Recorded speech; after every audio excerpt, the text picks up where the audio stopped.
Bismillahirrahmanirrahim. Assalamualaikum warahmatullahi wabarakatuh. Baiklah, jadi pada hari ini saya Ahmad Husni Ali Bezuki dan juga Muhammad Azamuddin bin Noh akan membentangkan tugasan langkah pembangunan bahan media bagi tugasan yang ketiga EDUP 3053. Baiklah, berikut merupakan kandungan yang terdapat di dalam slide kami. Berikut juga merupakan pautan video bagi penghasilan kraft kami yang kami hasilkan semasa tugasan 2. Model reka bentuk yang telah pun dipilih bagi tugasan ini adalah model ADI. Baiklah, berikut merupakan pecahan-pecahan daripada model ADI, iaitu yang pertama analyze, analisis, yang kedua design, reka bentuk, yang ketiga develop, perkembangan, yang keempat implement, pelaksanaan, dan yang terakhir evaluate, iaitu penilaian. Kita akan pergi satu persatu, iaitu yang pertama bagi fasa analisis ataupun analyze. Yang pertama iaitu mengenal pasti masalah. Baiklah, masalah yang telah pun dikenal pasti, yang pertama iaitu murid sukar untuk memahami konsep pembinaan kraf perkemahan, yang mana sekiranya guru hanya sekadar menceritakan ataupun menerangkan kepada murid secara teori semata-mata, ini menjadi masalah kerana murid tidak akan faham. Jadi, dengan adanya pembinaan video ini dapat mengatasi masalah tersebut, terutamanya ketika kelas secara atas talian. Yang kedua, meneroka dan mencuba berbagai media.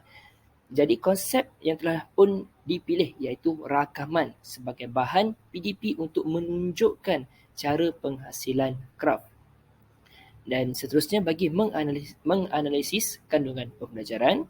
Kandungan pengajaran termasuk yang pertama cara penghasilan kraf tersebut, jenis ikatan yang digunakan dan yang terakhir konsep kraf perkemahan tersebut. Dan yang terakhir, menguji dan memilih perisian yang sesuai. Antara perisian yang boleh digunakan iaitu yang pertama Adobe Premiere Pro, yang kedua Canva, ketiga Filmora dan juga yang terakhir LumaFusion. Bagi fasa reka bentuk pula, jadi sebelum kita memulakan sesuatu proses, perlulah dimulakan dengan rangka terlebih dahulu. Jadi, reka bentuk ini dimulakan dengan menghasilkan papan cerita sebelum menghasilkan video. Jadi, fungsi papan cerita ini adalah untuk merangka jalan cerita video supaya penghasilan video dapat disampaikan dengan jelas dan menarik. Papan cerita ini menceritakan secara spesifik bagaimanakah cara penghasilan dari awal video sehingga tamat video. Seterusnya pula iaitu lakaran kraf perkemahan juga dihasilkan untuk memudahkan penghasilan kraf kami dan juga mendapat gambaran jelas sebelum gadget dihasilkan. Mengapa reka bentuk ini lakaran ini perlu, iaitu kerana bagi memastikan subjek utama dalam permasalahan ini berjaya dihasilkan dan ditunjukkan kepada murid dengan jelas tanpa masalah. Seterusnya pula bagi fasa perkembangan ataupun pembangunan ataupun develop, yang pertama penghasilan dimulakan dengan pembinaan gadget sebagai subjek utama iaitu merupakan kraf perkemahan tersebut. Seterusnya, setiap penghasilan tersebut dirakam menggunakan kamera iaitu kamera telefon pintar. Yang ketiga, penggunaan aplikasi ataupun perisian yang digunakan untuk menyunting video-video ini iaitu LumaFusion, dan perisian Canva juga turut digunakan pada sebahagian video di dalam penghasilan ini. Dan terakhir, video yang telah siap disunting dan ditetapkan hasil akhirnya akan dimuat naik ke dalam platform YouTube sebagai medium hebahan kepada murid-murid, yang mana murid boleh menggunakan ataupun boleh melihat kembali video tersebut sebagai rujukan mereka yang memudahkan mereka untuk memahami konsep kraf perkemahan tersebut. Baiklah, seterusnya saya akan serahkan kepada Muhammad Azamuddin untuk meneruskan pembentangan. Terima kasih.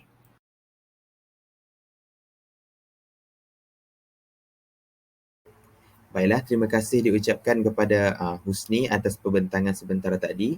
Baiklah, seterusnya saya akan teruskan pembentangan dengan fasa yang seterusnya, iaitu fasa implement ataupun fasa pelaksanaan, di mana fasa di peringkat ini bahan pengajaran akan digunakan dan dilaksanakan pada situasi yang sebenar, di mana akan menggunakan pengguna yang sebenar bagi mengenal pasti kesilapan dan kesalahan semasa proses penghasilan projek tersebut, di mana pengguna ini terdiri daripada, selain pada guru-guru, ia juga terdiri daripada murid-murid di sekolah-sekolah, di mana saya telah semasa PBS saya telah menayangkan video penghasilan tersebut terlebih dahulu kepada guru-guru dan murid-murid bagi meminta respon daripada mereka mengenai penambahbaikan terhadap video tersebut.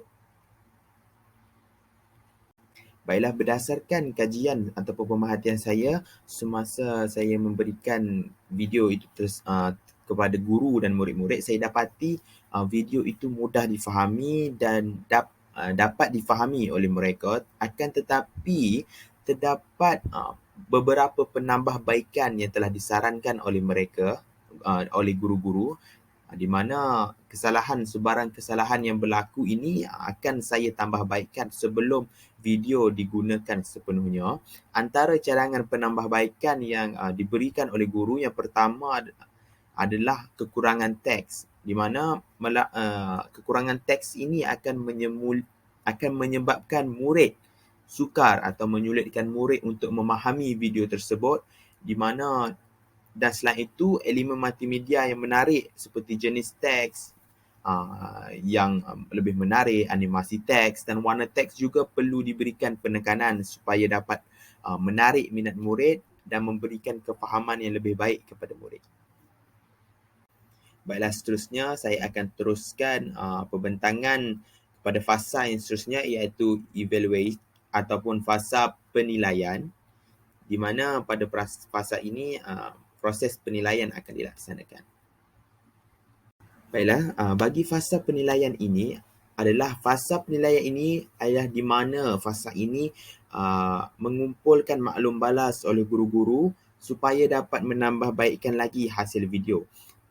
Fasa penilaian ini terbahagi kepada dua, iaitu fasa penilaian secara formatif dan penilaian secara sumatif. Baiklah, bagi penilaian sumatif, di mana penilaian ini hanya melibatkan penilaian tentang reka bentuk pengujian yang spesifik sahaja, di mana memerlukan tindak balas pengguna seperti tentang isi kandungan, organisasi dan elemen multimedia, di mana tindak balas ini akan diselidik melalui temu bual, soal selidik, penyeliaan ataupun pengujian, di mana biasanya penilaian sumatif ini akan dilakukan pada peringkat akhir penghasilan projek. Bagi video ini, penilaian telah dilakukan melalui penggunaan borang soal selidik ataupun saya telah menggunakan Google Form, di mana 6 orang responden telah dinilai, iaitu terdiri dalam kalangan guru lah, di mana borang soal selidik ini mestilah mengandungi beberapa perkara yang penting seperti yang telah saya katakan sebentar tadi, iaitu isi kandungan, organisasi dan elemen multimedia yang terdapat di dalam video. Melalui Google Form yang telah saya hasilkan ini, Google Form tersebut digunakan untuk mendapatkan maklum balas dan penambahbaikan oleh guru dan murid terhadap video tersebut, di mana telah dibahagikan kepada 3 bahagian utama, iaitu isi kandungan, di mana antara soalan yang ditanyakan adalah mengenai kandungan yang terdapat dalam video tersebut, adakah dia memenuhi silibus ataupun memenuhi kehendak pengajaran terhadap murid-murid. Organisasi, contohnya organisasi daripada susunan video adalah betul ataupun tidak, dan akhir sekali adalah elemen multimedia, contohnya seperti quality image, audio yang digunakan, animasi, teks dan sebagainya lah. Baiklah, seterusnya saya teruskan pembentangan kepada penilaian formatif, di mana penilaian formatif ini adalah merangkumi setiap fasa dalam proses model ADI, di mana proses ini mestilah dilakukan bagi memastikan keberkesanan video tersebut. Contohnya semasa kita dapat lihat pada fasa analisis di mana melalui fasa ini kita dapat mengenal pasti masalah, punca, kaedah, matlamat, objektif dan kumpulan sasaran serta bentuk penyampaian dan kandungan serta pendekatan yang dapat digunakan dan mestilah digunakan bagi menghasilkan video tersebut. Seterusnya bagi fasa reka bentuk, contohnya kandungan, aktiviti, PDP, kaedah penyampaian, reka bentuk paparan yang sesuai dan strategi PDP, termasuklah daripada segi penghasilan storyboard dan elemen dan skrip, elemen multimedia contohnya seperti animasi, audio, video, ilustrasi, grafik dan teks, dan kamera movement seperti eyes level shot, medium shot dan close up, di mana melalui fasa reka bentuk ini mestilah digunakan untuk menghasilkan video yang berkesan dan lebih baik lagi.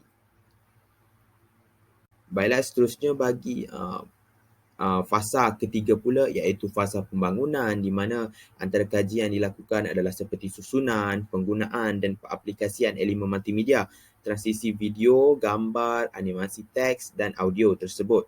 Di mana seterusnya bagi fasa yang keempat iaitu fasa pelaksanaan, di mana fasa ini akan melibatkan sasaran pengguna bagi melihat keberkesanan dan kesesuaian video sebelum video itu dikongsikan secara penuh kepada pengguna. Yang akhir sekali adalah fasa penilaian, di mana ini melibatkan respon daripada borang penilaian yang telah dihasilkan iaitu pada borang penilaian Google Form terlebih dahulu. Kesimpulannya yang dapat saya simpulkan adalah model ADI mestilah digunakan kerana dapat membantu dan memberi garis panduan kepada guru-guru dalam penghasilan video bahan PDP yang menarik dan berkualiti. Video dapat memamparkan interaktif serta membolehkan pelajar menonton pada bila-bila masa berdasarkan keperluan pembelajaran mengikut pandangan Gary 2016. Dengan menghasilkan video yang bagus dapat membantu murid dalam menerima pembelajaran dengan lebih baik dan pada masa yang sama menjadi pemangkin kepada keberkesanan aktiviti pembelajaran. Dengan ini sudah teranglah lagi bersuluh bahawa penggunaan video dalam pembelajaran adalah efektif dan dapat meningkatkan motivasi pelajar untuk menuntut ilmu.